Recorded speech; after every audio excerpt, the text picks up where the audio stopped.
Coffee Break German, Season 3, Episode 29. Hallo und herzlich willkommen zu Coffee Break German. Ich bin Marc. Und ich bin Andrea. Wie geht's dir, Andrea? Mir geht es fantastisch. Danke und dir, Marc. Mir geht es blendend. Sehr gut. Okay. I'm sure you will be as excited as I am and our listeners are that this is the third time that we're going to look at our friend, the subjunctive to. Well, that is good news. Let us find out exactly what is happening in this lesson. I think we should just get straight on with it. I agree. Also, los geht's.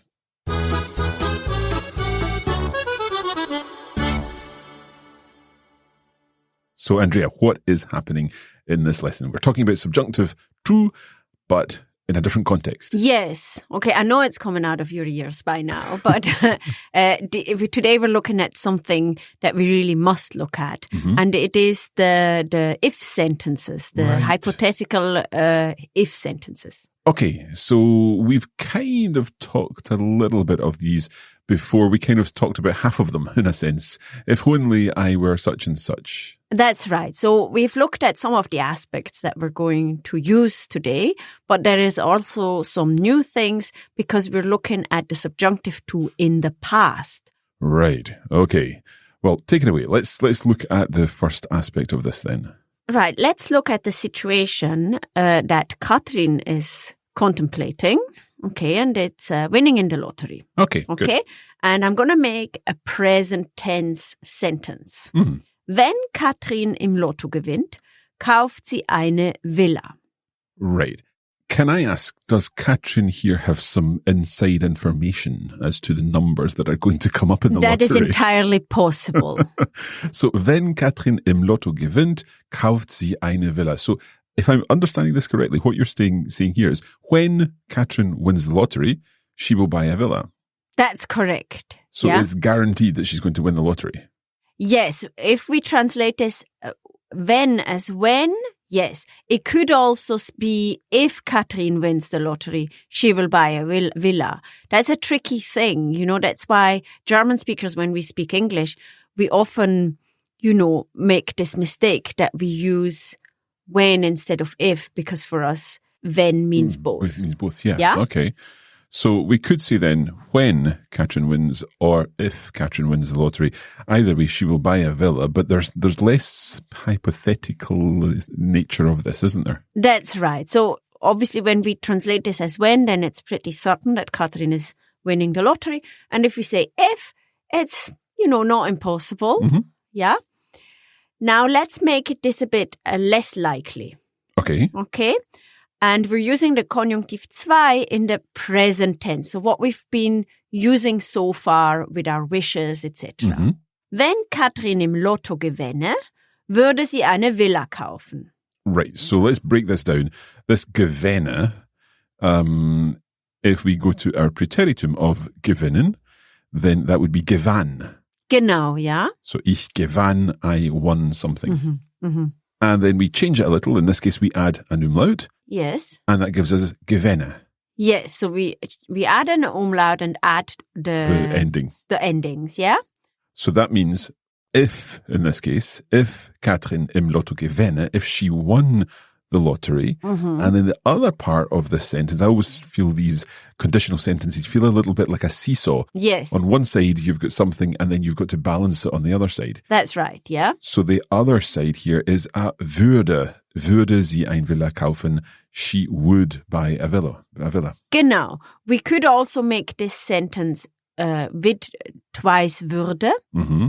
Wenn Katrin im Lotto gewinnen würde sie eine Villa kaufen. This is not so pretty because we have würde. Yeah, I get that. Okay, so, but theoretically the seesaw is still balanced because it's got two things that work on either side. Yes, it's grammatically correct, but maybe not so stylish. I understand. Okay, so two options. Wenn Katrin im Lotto gewänne, using the subjunctive 2, würde sie eine Villa kaufen, or wenn Katrin im Lotto gewinnen würde, würde sie eine Villa kaufen. Genau, das ist richtig. Can I ask, Andrea, is there a way of saying if Katrin had won the lottery, she would have bought a villa, but it didn't happen, and she's not going to play anymore because there's no point. I mean, she can still play, but she didn't win the lottery and didn't buy the villa. So in this case, we use the subjunctive to in the past. Okay. Ja. Wenn Katrin im Lotto gewonnen hätte, hätte sie eine Villa gekauft. Okay, so there we're using the subjunctive to of the auxiliary verb haben and our past participle. Yes, and interestingly, the hätte doesn't bother us as much as the würde. Yeah. Okay, so wenn Katrin im Lotto gewonnen hätte, hätte sie eine Villa gekauft. Yeah. Right. So can we just run through those three sentences again? We've got the first situation, which is presence. Yes. So, wenn Katrin im Lotto gewinnt, kauft sie eine Villa. When Katrin wins the lottery, she will buy a villa. Or if Katrin wins the lottery, she'll buy a villa. We've got our more hypothetical version. Wenn Katrin im Lotto gewänne, würde sie eine Villa kaufen. Yeah. If Katrin won the lottery, she would buy a villa. And then our third situation is if Katrin had won the lottery, she would have bought a villa. Wenn Katrin im Lotto gewonnen hätte, hätte sie eine Villa gekauft. Genau, das ist richtig. Okay. So we have gone from possible and maybe even likely to impossible. Okay. Now, there is one tricky thing, and it's the verb sein. Okay, you know that sein is always a bit extra and special, yeah? And the verb sein, even if it's in the subjunctive to present, so wäre, it's still impossible because it isn't. Yeah? Okay. You see? So, I'll give you an example. Wenn Stefan größer wäre, könnte er über den Zaun sehen. So if Stefan were taller, he could see over the fence, but he isn't. So that's impossible. Yes. Okay. There we don't need to use the subjunctive to in the past. So we don't say, wenn Stefan größer gewesen wäre, yeah, because we can use the subjunctive to in the present. Wenn Stefan größer wäre, which he isn't. Okay, Andrea. One of the things that we looked at in the last episode was the whole idea of using inversion to introduce this kind of idea. Would that work here? Yes, absolutely. And we can go through this again with the same tense variation. I'm using an example about rain. Regnet es morgen, nehmen wir alle einen Schirm mit. So if it rains tomorrow, yes, we will all take an umbrella. Genau. So there is a probability or a possibility at least that it might rain tomorrow. Okay? The idea kind of, be it raining tomorrow, we'll take an umbrella. Yes. So let's look at a different sentence for the use of the subjunctive to in the present tense. Ginge Sabine öfters joggen, wäre sie fitter. Right. So ginge Sabine öfters joggen. Is this like saying if Sabine goes jogging more often? Went jogging. Of course, yeah, because that's her subjunctive there. So if she went jogging more often, wäre sie fitter, she would be fitter. Genau, das ist richtig. So this is still something that is possible. Okay, if she wants to do this. And now let's look at something that we can't change anymore. Okay. Wäre es, wenn nicht verreist, könnte er mit Tina ihren Geburtstag feiern. Right, let me think about this. So wäre Sven nicht verreist. If Sven hadn't gone traveling, könnte er mit Tina ihren Geburtstag feiern. He could celebrate with Tina. He could celebrate Tina's birthday with her. Genau, das ist richtig. But he did go traveling, and that's why this is no longer possible. Okay. So what is interesting here is that the first bit of the sentence, wäre Sven nicht verreist, so had Sven not gone traveling, is in the past. Yeah. Whereas könnte er mit Tina ihren Geburtstag feiern is using the subjunctive to in the present tense. So we can mix the tenses then. Yes, but the if part of the sentence then decides whether something is still possible or not. Right, so the extent to which something is possible is based around that, the then part. Yes, if we put this back to the subjunctive to present, würde Sven nicht verreisen, könnte mit Tina ihren Geburtstag feiern. So we changed the if part of the sentence to the present. And there is still an option for Sven to cancel his travel plans. So are you saying there, if Sven doesn't go traveling, he can celebrate Tina's birthday with her? Yes. So were he not to go traveling, he could celebrate Tina's birthday with her. Okay. So and there you see you still have a possibility. He could still cancel. But wäre Sven nicht verreist, had he not gone traveling, this is the ship has sailed, literally. No birthday celebrations. Okay. So this is where we can move things around, but it is the if sentence that part of the sentence that tells us if there is still a possibility for change or not. Okay, that makes sense. Andrea, earlier I heard you using an example when you dropped in the word false without really talking about it. And I'm wondering, because I find then a little bit confusing because it can mean when and it can mean if. Can we use false instead? Yes, false only means if. So if you want to make sure that you want to say if and not when, then you can use false. I have to be honest, a lot of German native speakers use wenn. Okay. But false is an option to be very clear that you're wanting to say if. Are there any other alternatives? Yes, we could use something called sofern. Sofern? Yeah, it's a bit higher register. Never heard that, Yeah, slightly higher register. I'll give you an example. Sofern der Termin morgen nicht ginge, könnten wir ihn auch auf die nächste Woche verschieben. Right, so sofern der Termin morgen nicht ginge. So if the appointment tomorrow doesn't work, könnten wir ihn auch auf nächste Woche verschieben. We could move it to next week. Yes. So morgen nicht ginge. So if it didn't work. Yeah. Okay. There's a lot in this. I'm almost scared to ask, is there anything else we should know? Yes, there is one last thing, which is actually quite straightforward. Okay. The question, what if? And we have a way to express this, and it's was wäre wenn? So, was wäre wenn? Literally, what, where, if, or something like that. That's correct. Yes. So, I have some examples.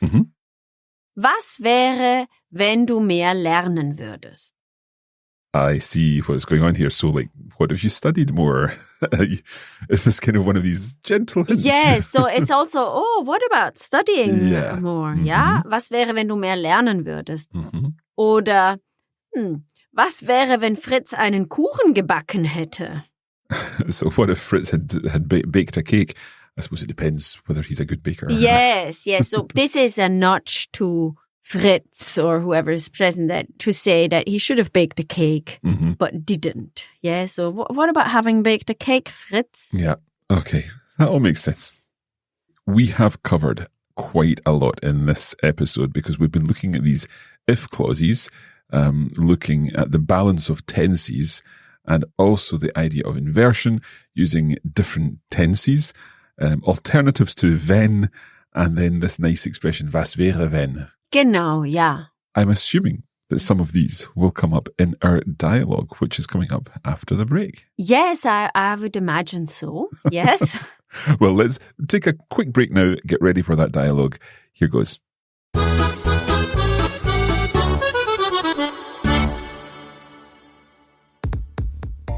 In addition to the podcast version of Coffee Break German Season 3, we're also putting together a full course on the Coffee Break Academy, where you'll be able to access bonus materials to help you make even better progress with your German. That's right. Not only will you be able to enjoy an ad-free audio version of each lesson, we'll also provide a bonus episode where Andrea will be testing us with some translation challenges based on the topic of each lesson. And of course, there are comprehensive notes and a video version of each lesson too. Visit coffeebreakgerman.com and follow the links for Season 3 there.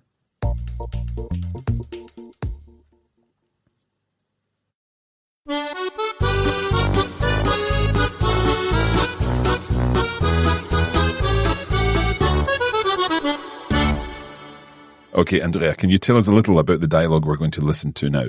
Yes, this is a conversation between 4 family members, the 2 parents and 2 children, and they're discussing where they want to go on holidays. Okay, shall we listen? Yes. Okay. Ich habe mir heute überlegt, wohin wir im Sommer verreisen könnten. Ich will an den Strand. Also, wenn ich wählen könnte, dann würden wir campen. Du kannst doch wählen. Naja, am Schluss machen wir was du und Papa sagt. Wenn das so wäre, wären wir noch nie in einen Freizeitpark gegangen. Oder in Pauschalferien. Richtig. Wären es nur Mama und ich, gingen wir auf romantische Städtereisen. Wie ätzend. Wäre ich älter, würde ich mit Freunden nach Mallorca oder so. Ja, da müsstest du schon sehr viel älter sein, damit du das dürftest. Genau. Und ein bisschen Geld verdienen würde auch nicht schaden. Wenn du Party machen willst, musst du das echt selbst zahlen. Wenn ihr nicht die Zeit mit eurem Geplapper verplempern würdet, könnten wir über unsere richtigen Sommerferien sprechen. Wie gesagt, ich würde gern zelten gehen. Wenn wir ein Zelt hätten, könnten wir sicher zelten gehen. Also Frank, wenn du das Zelt nicht letztes Jahr auf dem Zeltplatz vergessen hättest, könnten wir das sicher. Ja, genau, Papa. Wäre uns das passiert, wärst du bestimmt total sauer geworden. Können wir uns nicht ein Zelt von jemandem ausleihen? Wie wäre es denn, wenn wir uns auf einem Zeltplatz ein Iglu mieten? Das wäre wäre super. Ach Mama, ich würde mich so freuen. Total cool, Mama. Wenn ich gewusst hätte, dass das eine Option wäre, hätte ich auch den Zeltplatz vorgeschlagen. Na und ich erst. Hätten wir das letztes Jahr gemacht, hätten wir auch nie ein Zelt kaufen müssen. Okay, super. Ich rufe heute Nachmittag gleich mal den Zeltplatz am See an und frage, ob sie noch etwas frei haben. Wenn nicht, dann könnten wir ja vielleicht in der Nähe von Oma und Opa etwas suchen.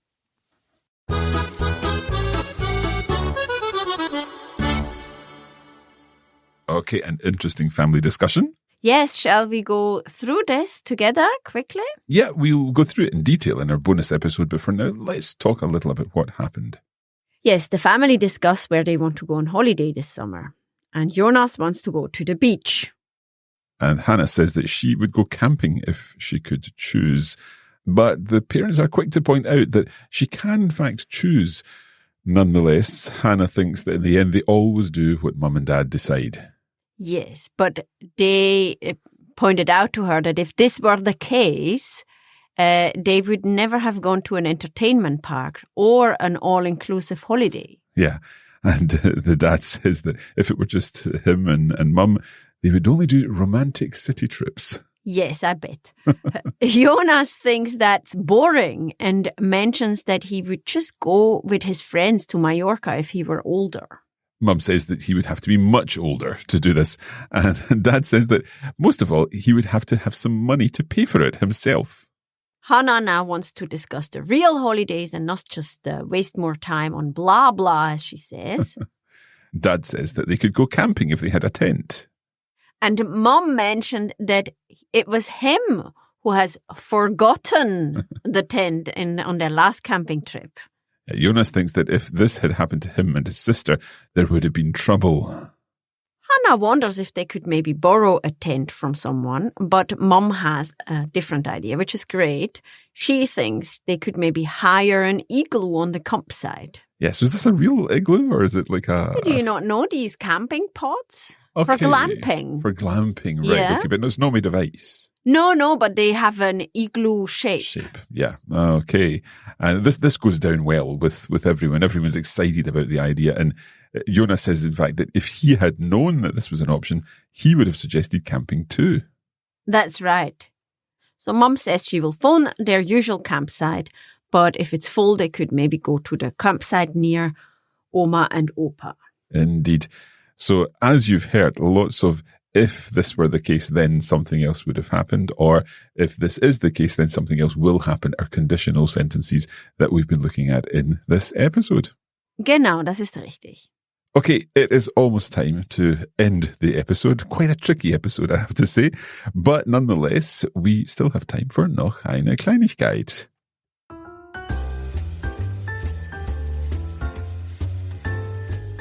Today we have a nice if sentence. It's an expression. Wenn meine Großmutter Räder hätte, wäre sie ein Fahrrad. Right, so literally, if my grandmother had wheels, she would be a bicycle. Yes.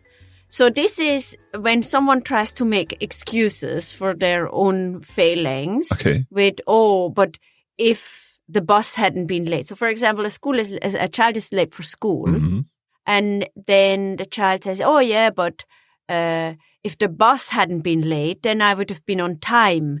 And if my mother had made my breakfast sooner, then I would have not missed the bus." And da. And then we say, ja, wenn meine Großmutter Räder hätte, wäre sie ein Fahrrad. Saying, stop making excuses. Okay, this is nonsense what you're saying, because obviously it's nonsense that your grandmother would be a bicycle. So, we've got wenn with hätte, wäre sie ein Fahrrad. So if she were, or if she had wheels, she would be a bicycle. Yes. So there's still the possibility that your grandmother could have wheels. Well, yeah, if you put it like this, yeah. But currently she doesn't have wheels. Okay. Can you just do one thing? Because when we were talking about this before we started, you did say what this sounds like in Swiss German. Let's hear it in Swiss German. Wenn meine Großmutter Rädli hätte, dann wäre sie a Chaise. And a chaise is? Yes, a chaise is a horse carriage with 2 seats on it. Okay. So if your grandmother had wheels, she would be a horse carriage. With 2 seats. With 2 seats, to be very specific. Okay, I think we should leave it there. Vielen Dank, Andrea.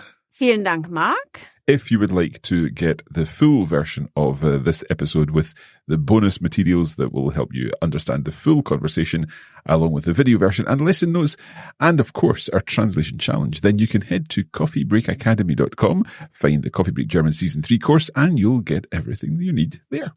For now, we'll leave it there. Vielen Dank und bis zum nächsten Mal. Bis bald.